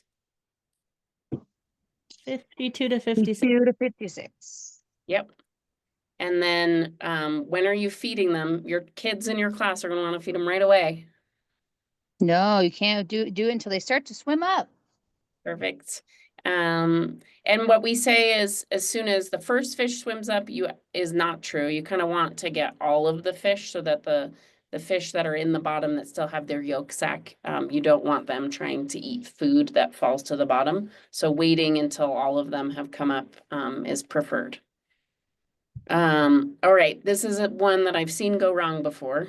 So which fish should you release? Healthy fish only, bent, deformed fish, or unhealthy fish? Healthy fish. Healthy fish. So it has happened. I've had this in my tank before, is that some of them will hatch and they're swimming, but they have like a kink in their tail. They're deformed. And technically, you're not supposed to release those. And so, yeah. So we really want to release only healthy fish into the wild. And then, again, I'm sure you all will get this right, that you have to release into the approved waterway stated on your permit. And then this is the part that hopefully nobody forgets, is that you do have to complete. It's not going to be, this is incorrect now, the returnable portion of your permit is actually just that QR code that Janelle shared earlier. So you're just going to go to that QR code. I will send out a reminder with that link, but you're just going to let them know where you released, how many fish you released, and answer those, the questions that she was mentioning. And then finally, the last thing is at the end of the year, kind of the other thing that I've seen go wrong is that teachers have not drained everything, like they've unplugged and put everything away, but the chiller will actually have water in it. And so you do want to make sure like you drain that. And I will send you information on like best ways to kind of clean up and pack up your equipment for the end of the year. But one thing that has happened is a teacher didn't do that. There was old water sitting in her chiller for the whole year. Then she set up her tank, got all the clean water. It was a huge tank and she had all the clean water, the filter going and everything. And then she turned on her chiller and all that old nasty water came into her beautiful fresh tank. So the cleanup at the end of the year is important. And I think that's it. So make sure you hit submit on that. Because I will kind of double check that everybody has completed the quiz. And because you're here, I won't make you take it over again. But if you have questions, does anybody have any questions? Okay. All right, so now we're gonna go and this is also in the chat, but I'll put it in there again, is I'm gonna have you go through, and Janelle, are you still on here with us? Yes, I'm right here. I love Okay, to. you're with us, thank goodness. So I thought what we would do is have everybody go to the permit and have them start completing. And then we can walk them through it. How does that sound? Sure. Okay, so I just put the link for the application in the chat. So if you all can navigate your way there. And this is going to be amazing, Janelle, because this was always the hardest part. Oh, I know. And it just took a lot of time. Yes. So your first name, your last name, and your email address. And you're going to say that, yes, you've completed the workshop. So I'm going to do this along with you so that I can keep moving through.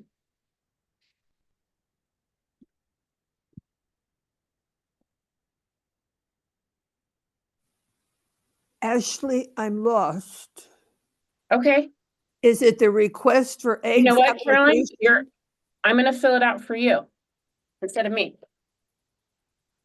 Thank you very much. No problem. Did I spell your name correctly? Carolyn that way?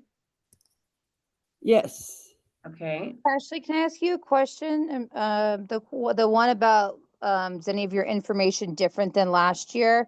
Since the program didn't run last year, does that mean 2 years ago? You know, what would you say to that? I missed half that. I kind of zoned out. What was the question? On the application, it says, has any of your information changed from last year? Either your name or your school, but the program did not run last year. Right. So So should we just assume that means 2 years ago? you could just say no if nothing's changed. What we want to know, like if you change schools, or some people change districts or move and like from one region to the other, that kind of thing. Okay. Carolyn, can you tell me your email address? CP Tahoe CEPSC. It's too long. Okay. I've filled it in several times already. Okay, are you doing this at the same time? No, because I'm not on there. Okay, I'll keep going then. And then There it is, but it's on there where it says application email address. okay, tell me, is it at Gmail? At Gmail, yes. You got it. Okay.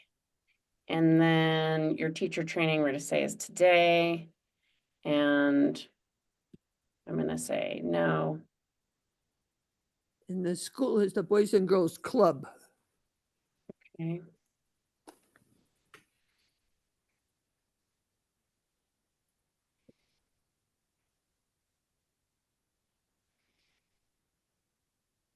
Okay.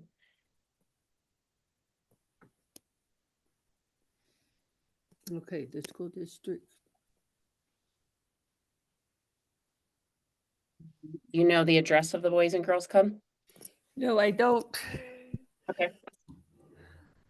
I will find it out. Isn't it Steelhead Avenue? I think it's the same as the Kings Beach School. Elementary. 8125. Yep. Hi, Carolyn. Is that Amalia? It is. Hello, hello. Sorry, You're I had gonna- not seen her in a very, very long time. It's been a 5 minute. years. You're Oh. going to help us. Absolutely. I'm here. So she already did it. Hey, Ashley, can I ask you a question? Yes. My tank is a 40-gallon, right? Yeah, Janelle, how important is it that they have the exact details of their I tank? got mine from SWEP 2 years ago, so I'm guessing it's 40-gallon. I know it's so hard for me to remember what different gallons. So Janelle, how important is it for them to know? I would say it's a big one. Yeah. I would just guess, just make a guess.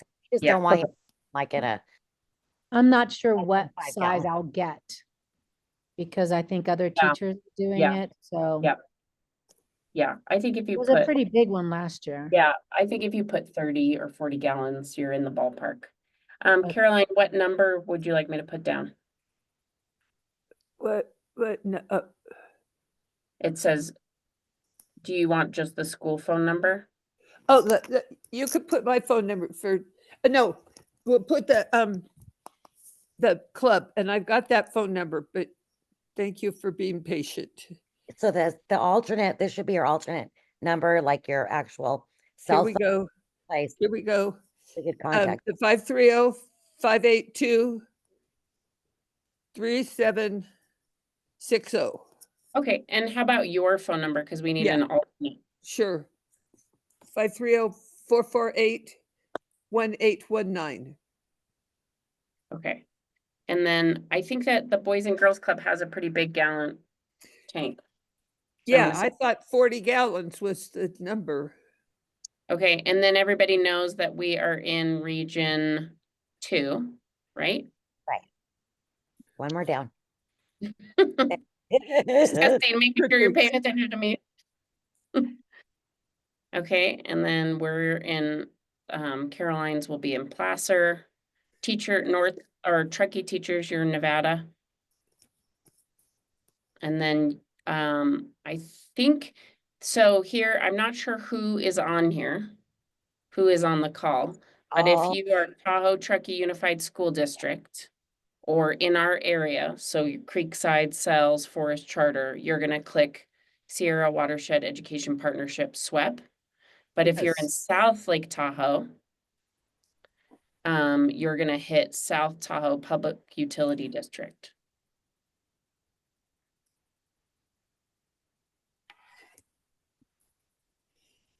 Where do we release? We're gonna get there. Okay. So this is where it gets a little bit, this is different than in years past. Right. So it says all fish must be released into one of these approved streams with flow into Lake Tahoe, although that's going to be different for the Truckee side teachers, and not released directly into the lake. Plan accordingly. So right now our only options are Trout Creek, which is in Truckee, which doesn't really make sense, Taylor Creek in South Shore, and Cold Creek. So Janelle, what do you recommend they do here? Griff. Okay, so let me pull those up. Looking at the approved release sites, do you have that with you that you could share? Let's see, I've got it. Gotta just find it. There it is. Okay, here are the approved release sites. Let me just share my screen real quick if I can. Yeah, I'm stop sharing so you can share. Got all my other stuff on there. Okay, so here's the sites that have been approved through the process. We are trying to get some more on there, but for now, you need to choose one of these. So what I would say is Truckee teachers, you are going to select, you're going to put in Donner Lake or Donner Creek or Prosser Creek. And the Truckee River's not too far, that you go up 89. I mean, it's farther than you want probably, but that's a beautiful So, creek. but then all of the lakeside teachers, well, I mean, none of these are great options for them. And isn't Donner Lake in Nevada County? It is, yep. Why does it say Placer? It's a Prosser Creek is definitely up This isn't a perfect system, Carolyn. there. I'm a geographer. Yeah. So Janelle, so under other, can they say Lake Tahoe? Or like for now, let's just put one of these, and then if we're able to get it approved, which we're hoping to meet with the people later this week. so maybe for now, just put Truckee River for lakeside teachers. Amelia. Right. Yeah, Truckee River. Truckee here, and Truckee is a tributary. Yeah, I think in the past we've released in Griff Creek, right? You have. Yes. Yes, Which Griff is on the list for hoping to be amended, but for now you have to use these sites here. Okay. Okay. So you're So yeah, it's for now, we're just putting Truckee River, and I've given them the list of what we've done in the past. And I'm asking that those get approved, and I'm hoping that happens, and I'll keep you updated. And obviously, if that doesn't happen, then you might decide not to be part of the program this year, because I know getting to Donner Lake with students is not going to be possible. Hopefully they will. We'll see. And we're trying to, it's not just our region. There's a bunch of other regions. You know, all the other regions want to add things too. So it's just hope. Just keep your fingers crossed. Okay, and then this, is what you need to kind of review that we talked about in our training. But then you're going to answer. Okay, let me stop sharing. I'm going to put Carolyn. I'm going to sign your name, Carolyn. I have a question. Yes. You got it right. ER. There's a tank at my site. I don't know what it's been used for. Can I sanitize that and still use it, or does it have to be a brand new tank? Like, yeah, I don't know for sure what was used. Yeah, I will say that my knowledge is that the tank that will get passed to you has not been used for anything other than trout in the classroom, but in general, yes, sanitizing a tank that was used for something else is okay as well. I just was reading through the thing and it says that we have to use a sterilized tank. So I just want to make sure that's okay. And there are directions for sanitizing it in the wakelet, among other things. There's tons of information in there. And then Janelle, will it help you like for additional notes or comments? Can I just say need Lake Tahoe. Yeah. Griff Release. Creek. Release. I slash- also put that I in would, there. yeah, try to put something that's on the approved site, and then, hopefully we'll know within the next, before you actually get your eggs, whether it's been approved or not, the other sites. Excellent. And then at that time, we could just, switch it out for you, but put something now, in your permit in your application that has an approved site. Whatever one's closest to you, even though it may not be too close. Okay. So everybody should get to this place. Are we all there? Does anybody need help? I think you have to share again. I was sharing, but Oh, everybody, I'm not seeing it anymore. I stopped, Oh, but I think we're there. I think Okay, we're good. there. Okay. So you've passed the quiz. You have filled out your permit application. So high fives all around. Are there any, I think that Heather and the rest of the group is going to join, but the last thing is really just answering questions that you have. At this point, I feel like the thing that I've seen the most is I've looked at how you all have responded to your equipment needs. And what I will say is that I will send a follow-up email. And what I'm trying to do is, and I said this earlier, is for teachers that want to participate but don't have equipment, I'm going to try to match you with existing equipment. So I'll try to play that puzzle. And then if you know that you are a lifer, you are doing this for a long time and you want a brand new setup, what I will say is that I will be also sharing a sort of template for a donation request and then I'll also, so I'll share this with everybody, but it will be a template for a donation request that I've already created that you can just update specific to yourself that has the linked equipment list and then some potential places that you could reach out to. Like I know our local Rotary clubs have been amazing about wanting to give teachers equipment. So I'll provide that list. And then at the same time, I am also working on an equipment specific grant with Trout Unlimited. And they typically will donate enough for me to get 1 or 2 complete tank setups every year. So I'm working on that as well. So that's kind of my plan and something I'll be working on in the next couple of weeks to finish puzzling out. But I will send out an email with, if you want to get new equipment, I'll send that to everyone. Hey, actually, just a thought too, it wouldn't be helpful for this cycle, but Excellence in Ed grants are due March 31st. Maybe for next year, that might be a good idea. Yep, that's a great idea. And then the other thing that I have seen happen in TTUSD is that school sites have been able to use some of their science funding to purchase equipment. I know like they come to sometimes it's not all spent and they would need to spend it by the end of the year. And I have seen it get used for that.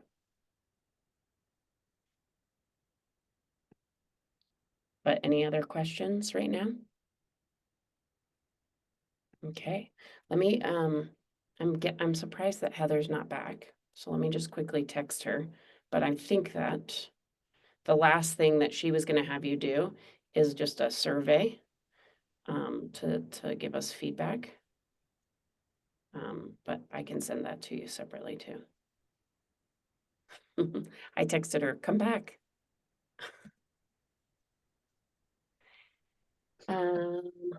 Alrighty. So there were a few teachers like Liz Tebbett was going to come and Heather Dunning. Are they on? They're not on here today. And I know that Heather had she had a meeting right after. Okay. And she had to go pick up her daughter, but I'm pretty okay, she's sure attended, both she and Liz have come before, so that's not an issue. And then was Sabatini in it? and she's on my list, but she couldn't be here today. So she's gonna listen to the recording. Doesn't that sound fun? Yeah. And I'm sending you and Paula a email just to check about what she has. Yeah, I She was in. collects it all and it gets put away. Mhm. So, and I'm not sure. Yeah, In she the and I talked past, a it little was in bit a about it. certain room. I don't know where it is now, so. Yeah, she and I talked a little bit about it today when I was there, and I actually, in the portable, I don't know which one it is, but the last portable, there's 2 tank setups. I saw it Well, today. the club might need one because they haven't inventoried what's there. Okay. And then Caroline, I'll follow up with you separately because somehow you're not on our actual list. So I want to make sure that I mean, obviously I know you're participating and I just filled out an It just, application. Heather said it to me today and I Okay. said, yes. Okay, awesome. Stephanie agreed. Okay. All right, I'm gonna set you free. I don't think we all need to stay here, even though I love seeing all of your faces. I'm gonna set you free and I'll send you the survey, but I'll stay for anybody who has follow-up stuff. Ashley, how many people are actually here at KBE that are signed up for it? That is a good question. A lot. Kings Beach, like the most enthusiasm for it. Let me see if I can quickly navigate there and answer the question. Just so I can include that in the email to Paula. Okay.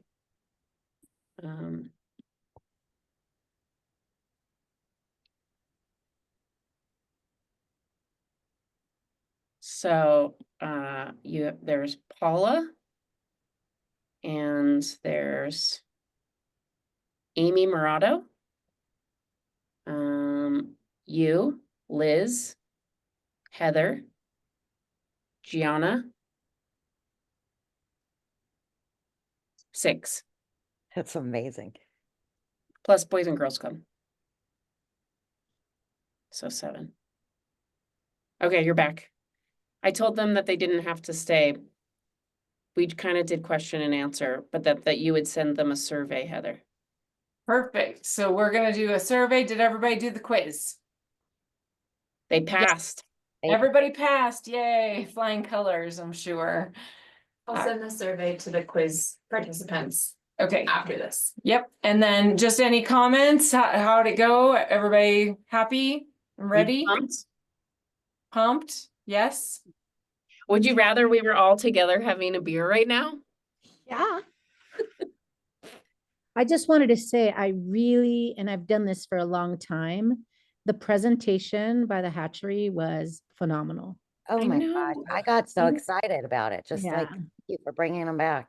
Yeah, it just, there's so much cutting edge stuff there. I'm just like, wow. I wanted to ask, can I volunteer? I know. And There. I want to like take kids there. Yeah, They they do. do field trips. They do. Do So they if do any of field you trips? do it, I'm coming with you. Oh, I might put that on my list. I'm See if gonna I can put it book on one my out. list. Hello, Miss Perkins. Hi. Yeah, let's do it. I'm like all about going there. That looks so amazing. I know. It's really cool. It's really fun for us when we get to go and pick up the eggs. It's really fun. Well, I'm looking forward to it. Yeah. The Thank you. progress that they've made is very exciting. So that was cool to see that they're making such a recovery in pyramid and fallen leaf, and that they've tracked them swimming across the entire lake in 10 amazing. hours. How fun. That's a Amazing. good thing to share with your kids. That's a good swimmer. That's a really good swimmer. So and they were saying they were released at Lake Forest, and what was the other beach they said? It seemed like it was Lake Forest and it was more towards El south. Dorado. Was it El Dorado? Yes, it was more like it looked like yeah. black, like one of the historical sites there. But Yeah. this summer or last school year, at the end of last school year, which was so frustrating to me because we like weren't doing the program, but they were releasing right across the street from the school. Yeah. They were releasing right there. They were doing massive all summer long fish releases right across from Kings Beach Elementary. Yeah, so if they were released at the North Shore and the South Shore, when they're saying that they made it all the way across the lake, they mean the long way. So let's just say on average 20 miles. If they made it in 10 hours, they're swimming 2 miles an hour. Whoa. That's pretty good. Pretty awesome. Yeah. Fast little How bug. fast do I swim, Heather? That's how fast you swim? Yeah. Very fast, not very fast. Thank you, ladies. It was wonderful. Yes. All right. Okay, You, thanks Heather. everyone. Nice to see all of you. Nice to Thanks, meet all of everyone. you. Bye-bye. Thank you for participating. Thank you Thank you. much. Ashley,